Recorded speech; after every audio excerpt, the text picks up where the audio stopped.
What's up mga guys? For today's video guys, maghatod dito sa itong estudyante ani guys. Ilapok ang kaayong taon na yung dapita guys. Mo din ang muang palibot guys. Oh. Palibutan dahil may og mga bundok guys. Kani buntod sa ni siya guys.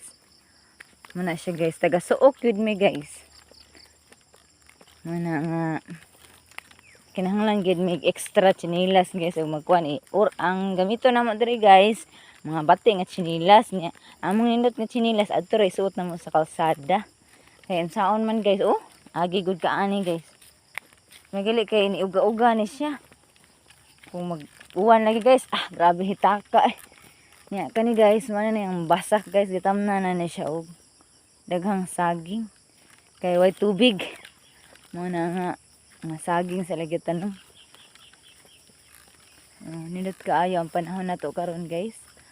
So guys, salamat sa paglantaw sa akong video guys ug sa pagsuporta.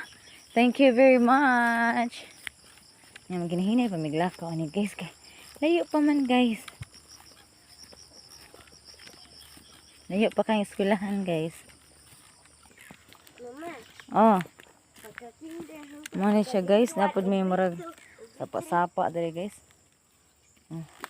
Tilapuka guys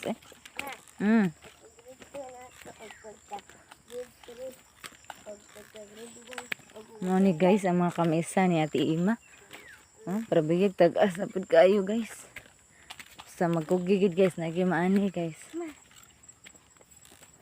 Ay nako hugaw kay na ay kapa. Hangat kay guys ang ilong guys magbuliskad intan tungod kahangat kay bakilid man siya diri guys padaw na siya dito guys ingani kasuok ang mga balay guys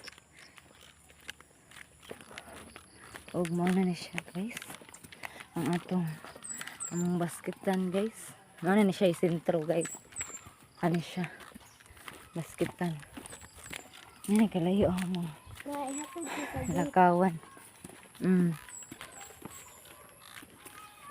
Ano siya guys ang basketball court.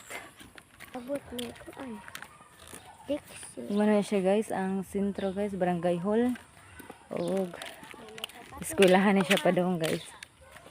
Og mo ni siya guys ang Bellflower Elementary School. Char. Mapil to guys video ron.